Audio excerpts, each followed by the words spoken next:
still wants to play that Brody, knows that up against the carry, he actually has a bigger advantage here compared to last game in terms of just laning. If anything, since the Valentina is not banned, might go into the hands of Echo, but it looks like Coach Treb and Coach TikTok are reading into it.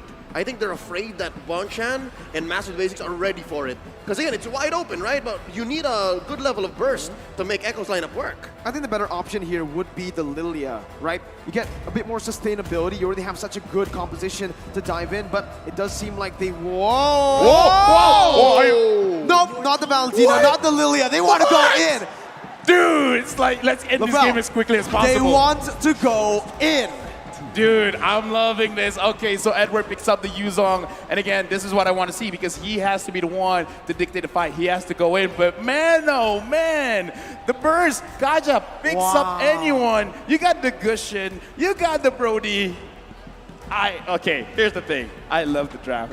Works or not, I love the draft. Yep, this is a throwback to about 2 or 3 months ago when MPL Philippines, MYID were in Season 10. Gushin was a hot pick. Gushin went through a career renaissance, was picked right out of ranked games into the pro scene, and here it looks like Echo are going for match point with it. Will they be able to do that? Blacklist have a solid lineup as well. Signature picks all across. What's this Yuzhong gonna do in the hands of Agent Zero? Is that enough of a instrument, of a tool to draw a line straight into the backline? Because what's the backline even for Echo? It's just Benny.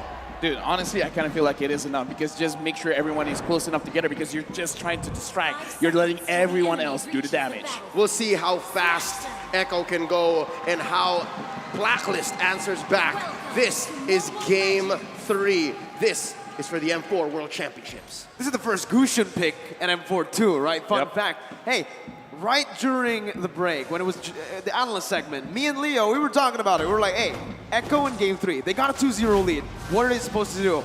Don't experiment too much in the draft. But here they are, experimenting in the draft again. In the world, at the world stage. My dude, this is insane. It's Gushin's debut. I fully trust Coach Treb and Coach TikTok and Echo, all right? They're putting on a show for us. No, I mean, like, it's an experiment in our eyes. Yes. They probably trained this for quite a while because, again, looking at Blacklist, look at what happened game number 1. Look at what happened game number 2. They kind of just forget about Wise. They forget about Oh My Venus, and in a sense, they forget about Edward as well. As long as you get Oheb and Hadji, it's all right. You probably don't even mind if Sanji dies if you can get both Hadji as well as Oheb. So this is fine. And again, looking at Edward, I'm still looking at him to kind of carry because what he has to do is to start a fight, collect everyone together. That's it. And they're going to be able to do that, but at the midway point, because again, you're also waiting for Oheb. You're waiting for this carry to hit a power spike because it's a tough way playing a carry into a Brody. It's very tough. The laning here, the matchup is not good for carry at all, right? You're going to be zoned away from your mini waves constantly. You need your Lolita or your Roamer, your jungler to help out to break that freeze, and right now you're seeing that, right? Oheb is already getting zoned out of his own lane. The Brody has so much to say, and this is where Echo have been utilizing Bennyqt's stellar M4 performance. They're always playing around the gold lane, but now it's a turtle. Oh, and also the XP lane. Look at this. Sanford and Sanji pressuring Hadji and Edward. Lower, turtle very low. Wow, Karltzy steals it away from Blacklist International like it's nothing. Just walks up like a Chad and uses the retribution. I just gotta say, because we didn't really see, because we're looking at the turtle, I want to talk about the micromanagement of the wave, because Sanji sacrificed his own wave, and look at his Yawi engages. Divine Judgment of the Petrify from Sanji. Now to the Mount Blast, gonna be popped in here, but Yawi's gonna be able to get away from that one. Not for long as Wise is able to find the kill back. A Roamer traded in for the mid laner. Still, Echo takes the trade. Lafili, we're saying. No, I'm just saying because during that fight, Yawi didn't even dare to go close to the turtle because he was already at level 3. Sanji, with the Gushin, went to the EXP lane, absorbed some of that minions, while Yawi secured the entire minion wave in mid, allowed him to get level 4. And we just saw the engagement there, but I want to talk about how Carrie's having a difficult time. It's going to be more difficult now that Yawi already has the Divine Judgment, so Oheb, he had a bad time before, it's going to get worse. Oh, and that's why I think King Wise and Queen V are going ahead alongside Hadji. So again, they're leaving Agent Zero here to make the best of this dead lane against Sanford's Lapu Lapu. Were about 30 seconds and a quarter away from Turtle. Once more, Echo got that handily. There's a lot of burst coming in from the Orcas, giving them a 300, 400 gold lead. And in terms of items, is that enough? Oh, there's the pull! That's the Divine Judgment, and that's all the damage placed on. Benny not going to use the torn apart memory just yet. That was a flicker burned in by Venus, and that's a W that Echo want to take, those small dubs.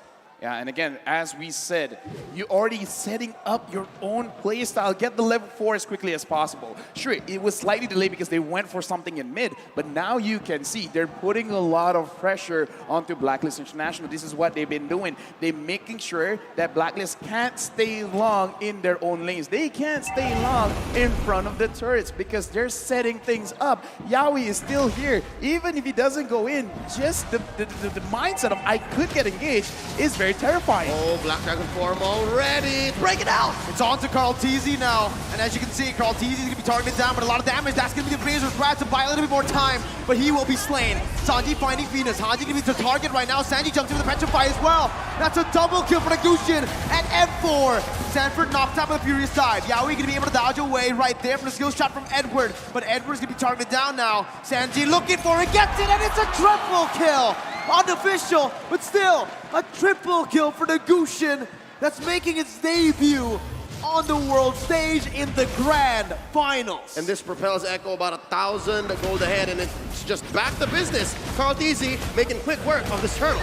Honestly, in that team fight as well, Oh My Venus had a very good shot of using the Numinum Blast, but then gets cancelled by Yawi, pulling him to the side, saying, no, my team can't handle this up. And Oh My Venus engages off Yawi, and Yawi escapes that. Using the flicker, but again, it's all right because Echo, they're in control. Even in the team fight, they're micromanaging everyone's skills, everyone's ults to make sure that they don't get punished, to making sure that the Orcas are always going to be the one getting those kills. And because of that pressure in the bottom lane and the relative absence of Blacklist from those responses in the bottom after the turtle take, they got pushed on bottom. Oh, it's a fight up top. Hadji going to be stunned up, hands up for the airstrike. Sanji going to be taken low, taken down, shut down by Hadji. But Hadji falls as well. Sanford! Oh my God! With the Bravest Slayer! Jumps in, flickers forward. He knows exactly what he was doing. He finds 2 on the board. Not even the observers can believe it. It's going ham up top for the House of Highlights. And Sanford just as quickly rotates down bottom. Wise, they're not done with him, they're still going! The torn apart memory slays Wise as they pick up the tier 1 in the gold lane.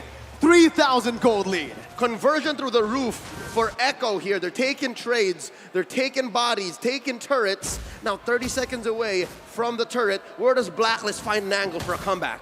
Okay, now we're looking, Oh My Venus is going to get punished. Now you see him, now you don't. 2 members disappearing from out of nowhere. Oheb dealing damage on the Sanford, who's still going to be able to get away for a bit.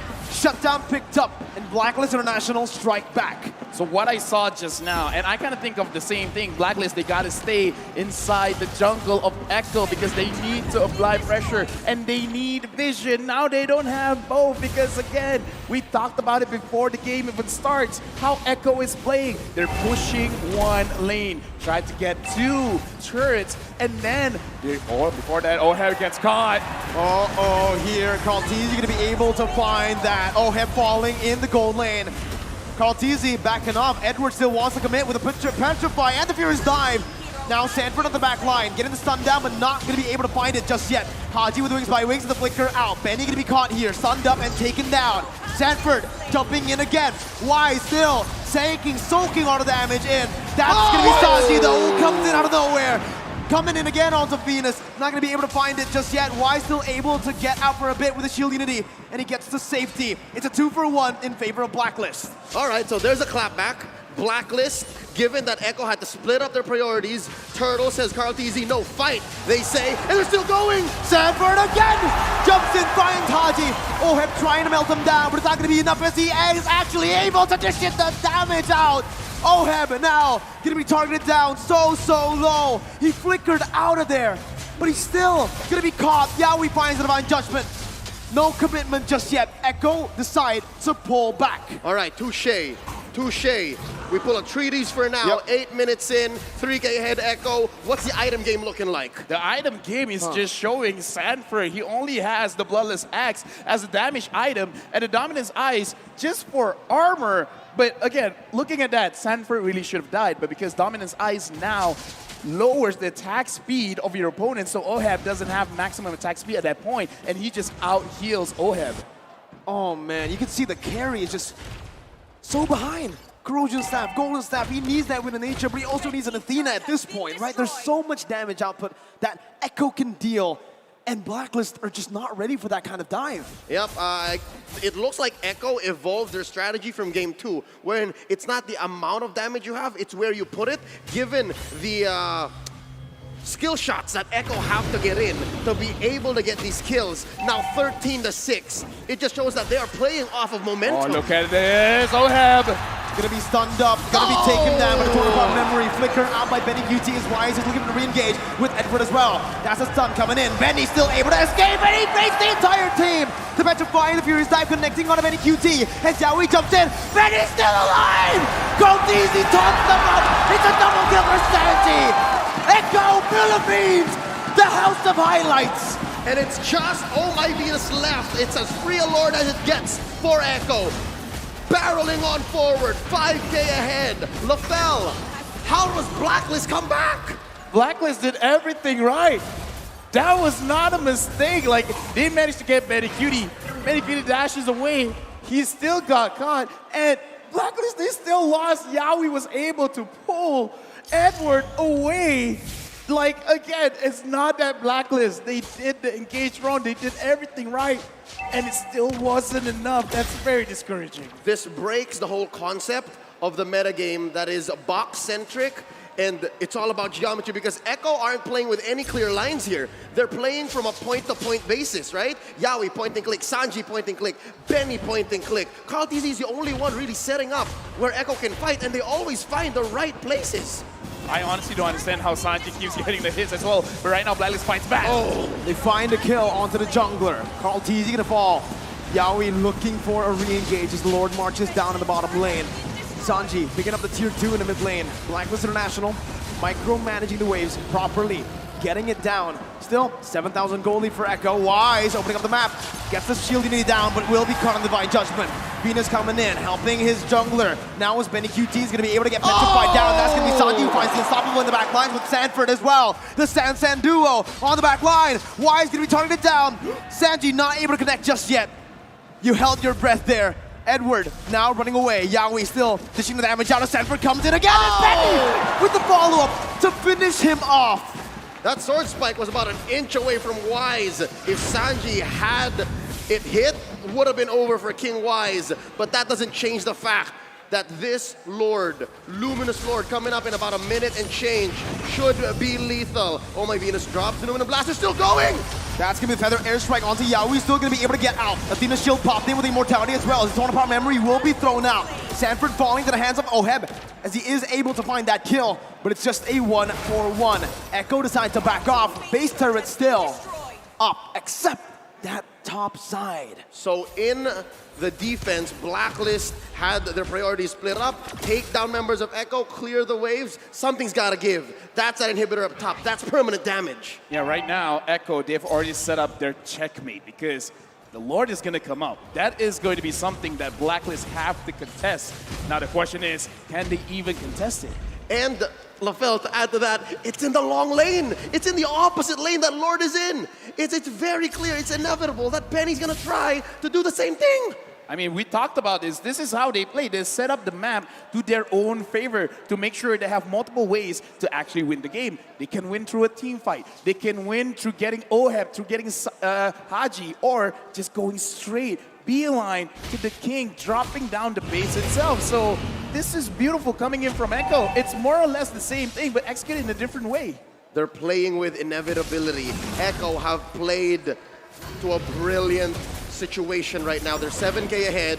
They're making easy work of this Lord, and Y's checking in. V pulls the conceal. They've committed a lot of resources here. That's the now Blast, not finding anyone. Yawi looking for the Divine Judgment, able to find Wise as they try to burst down the Lord. Lord Louis secured right now, is asking to be winner fronted by Sanji to buy a little bit more time again. Benny! What? Got it! Where's the flicker again to find a torn apart memory?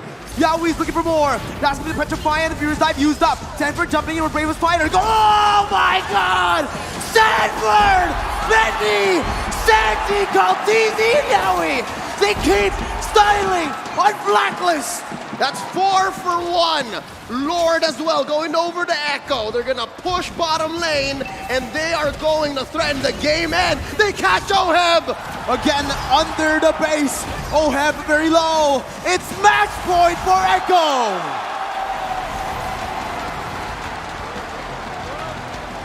The world champion.